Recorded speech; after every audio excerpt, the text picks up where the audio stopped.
সেটা হচ্ছে এই স্যার, আপনি মাঝপথে নৌকা ডুবাই দিন না। তার মানে হচ্ছে প্রয়োজনীয় সংস্কার এবং আমাদের যে প্রাণের দাবি দৃশ্যমান বিচার হওয়ার আগে আপনি বিদায় নেন না। আপনার একটু সময় লাগবে, এই সময় আমরা দিতে প্রস্তুত আছি।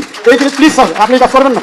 কোটি কোটি মানুষের হৃদয়ে আপনি থাকবেন এবং এই আশা আমরা করি। এটা যদি আপনি করতে পারেন তাহলে গোটা মানে দুনিয়া তো আপনি ইয়ার প্রতিদান পাবেন, আখেরাতে পাবেন। আমরা অপেক্ষা আছি যাতে করে আমরা তার কাছে শুকরিয়া আদায় করি। আমরা আপনাকে পেয়েছি, আপনার এবং আপনার সাথে যারা আছেন সকলকে দীর্ঘায়ু দান করুক আল্লাহ সুবহানাহু ওয়া তাআলা, সুস্থতা দান করুক।